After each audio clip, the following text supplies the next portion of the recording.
Oi, friends! Aqui trazer o último vídeo da UFPR 2022, que ainda não está no canal, que é o Livro das Semelhanças, da Ana Martins Marques. É um livro de uma poetisa mineira, contemporânea, que usa versos livres e tem uma literatura recheada de metalinguagens.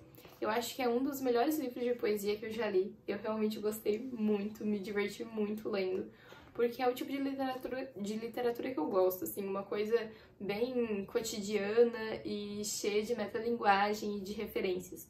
Só comentando um pouco mais sobre a autora, a Ana Martins Marques, ela é uma estudiosa da língua, ela é formada pela UFMG e doutora pela UFMG também, e ela já tem algumas obras publicadas, mas essa aqui foi a escolhida pelo nosso queridíssimo vestibular.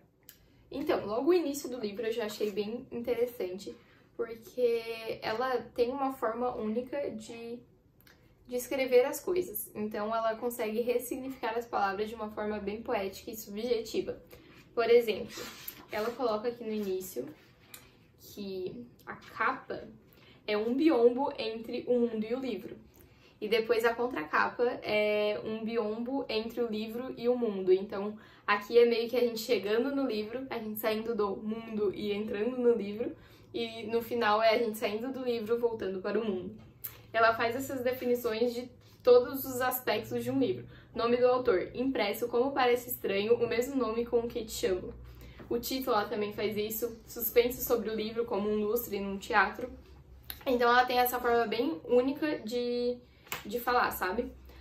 É importante falar que ela tem várias referências. Aqui no segundo poema tem Paulo Henriques Brito, mas também tem Manuel Bandeira, tem várias referências assim nos poemas.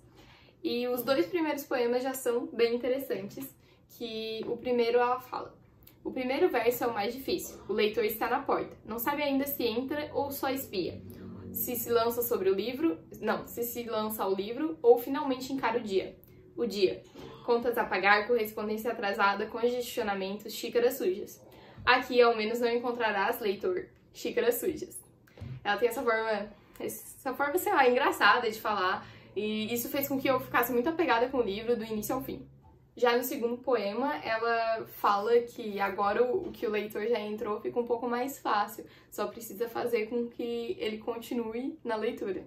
Ela divide os poemas em livro, cartografias, visitas ao lugar comum e o livro das semelhanças. Eu acho muito interessante esse título, o livro das semelhanças, porque como a leitura tem muita metalinguagem, é uma metapoesia, a gente vê muitas semelhanças mesmo, ela faz muitas comparações e muitas metáforas. Um detalhe interessante desse livro é que tem um índice remissivo. Eu achei isso muito interessante. Ela fala as palavras e em quais páginas que essas palavras aparecem. Então a gente consegue ter uma noção de palavras que são muito repetidas. Por exemplo, o tempo é falada todas essas vezes. Ela brinca muito com isso de passado e futuro, então é bem presente. Casa também aparece bastante, mão, mar. Então eu achei bem interessante isso aqui, a gente consegue ter uma noção do que o livro fala. Então, agora a gente vai para uma parte meio entediante do vídeo, mas eu acho que pode ser importante para o vestibular. Então eu vou dar uma resumida em alguns dos poemas. Para fazer isso, eu vou ter que ler, porque eu não vou decorar todos os poemas. Então, é só para vocês terem um pouco mais de noção sobre a obra e sobre o que ela fala. Acidente. A autora conta como, aos poucos, foi perdendo contato com alguém que parecia ter pressa em falar com ela. Tipo, ela vai ligando e a pessoa vai, tipo, não posso agora, tô meio atrasada, não sei o quê. E vai se afastando dessa pessoa. O encontro. Combinam-se de se encontrar em algum lugar, mas ao mesmo tempo em todo lugar. Quando você lê o poema, tu vai entender o que eu quis dizer com isso. Tradução. A importância do código para a linguagem. Tem metalinguagem e relatividade, ou seja, o relógio ele pode estar certo em um lugar, mas errado em outro.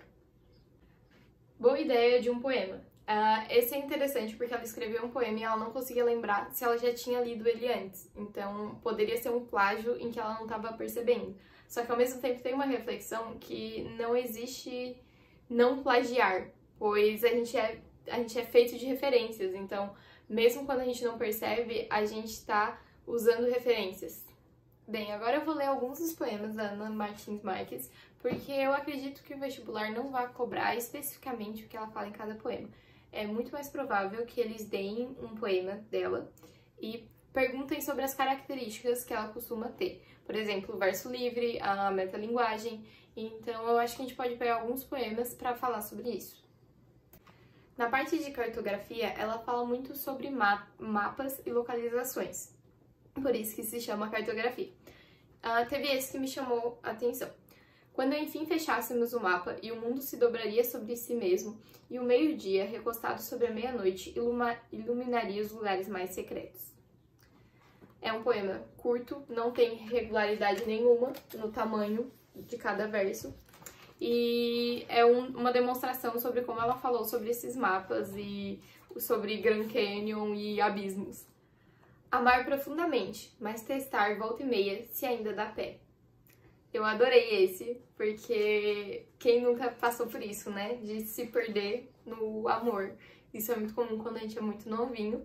Mas eu gostei muito da forma como ela expressou isso. Que é, tu tem que amar profundo, mas ao mesmo tempo tu tem que sempre ter ciência de que você ainda dá pé. Sobre aquilo que eu tinha falado antes, de a gente entender o porquê que o livro se chama o Livro das Semelhanças, porque ela faz muitas comparações, eu queria dar um exemplo de como eu disse que ela ressignifica o que ela vai falar de uma forma mais subjetiva e bonita. Então ela consegue escrever de forma poética o dia a dia, o cotidiano. Por exemplo, na página 66, caso alguém esteja acompanhando, tem uma parte que ela fala assim: estou no dia de hoje como um casaco largo demais. Então ela podia falar que ela tá meio desconfortável, ela podia falar que ela tá se sentindo deslocada, mas ela trabalha com as palavras dessa forma. Eu estou num casaco largo demais, não sirvo nesse momento. Poema Não de Amor, a partir de Zo ou Cartas de Não Amor, de Vitor, não sei falar esse sobrenome, eu vou deixar escrito aqui.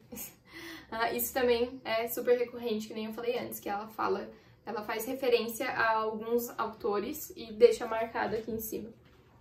Não vou falar de amor, vou falar do tempo que faz, dos animais do zoológico, de como eles não parecem tristes em suas jaulas. Para onde os enviamos sem julgamento? Vou falar do urso, da girafa, da morsa, do falcão. Você me pede para não falar de amor. Eis que tenho agora uma ocupação.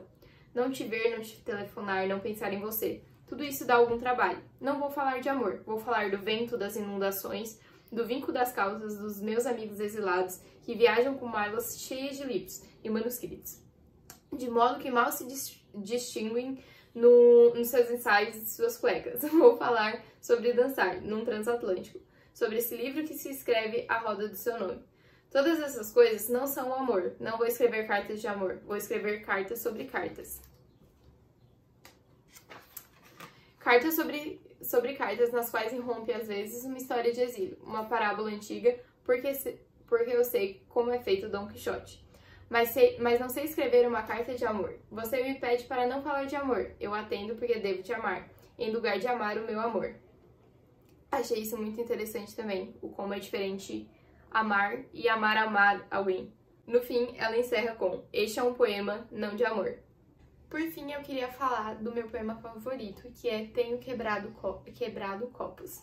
Eu acho que ele é um exemplo perfeito de tudo que eu falei nesse vídeo, que é a forma de escrita dela, que é muito relacionada ao cotidiano. É como se fosse temas de crônica, que seria uma coisa bem cotidiana, e ela colocasse numa linguagem subjetiva, num verso livre, quase nada tem rima, e escrevesse de uma forma mais bonita uma coisa do dia a dia. Então, o Tenho Quebrado Copos é ótimo para isso. Eu acho que é muito a forma como às vezes a gente vê poesia em coisas pequenas, e isso depende do que a gente tem como referência. Então, não sei se já aconteceu com algum de vocês, mas eu tenho umas noia dessa, que é tipo, tu pega um objeto e tu fica pensando muito sobre ele. Eu acho que foi isso a questão do copo, tipo, quebrou um copo na pia e daí reflete, faz todo um poema reflexivo sobre isso. Tem, inclusive, uma parte que ela fala que ela tá encontrando cacos que ela não tinha recolhido. E isso parece muito uma referência, por exemplo, cicatrizes mal cicatrizadas. Feridas que não cicatrizaram bem e que vez que outra a gente volta nessas feridas porque elas não foram bem cuidadas. Então é a mesma coisa do caco. Às vezes quebra o copo, tu acha o caco depois e acaba se machucando. Então é isso, gente, eu não acho que tenha muita coisa pra eu falar sobre esse livro. Eu tive bastante dificuldade, inclusive, de gravar esse vídeo, mas eu queria pelo menos passar uns aspectos gerais da obra, porque eu acho que, assim, é um livro rápido também. Pra quem vai ler os livros, percebe que é, tipo, muito rápido de ler, porque poema é mais rápido, é um livro curto. Então eu recomendo a leitura, eu acho que a leitura integral pode acrescentar alguma coisa, e sem falar que é super divertido, né? Eu achei o livro maravilhoso. Eu espero que isso tenha ajudado vocês de alguma forma, que quando vocês leem as questões sobre esse livro, vocês lembrem de uma ou outra coisa que eu tenha falado. E se isso ajudou vocês, me dá um like aqui, manda para os seus amigos, e é isso. Um beijo, tchau!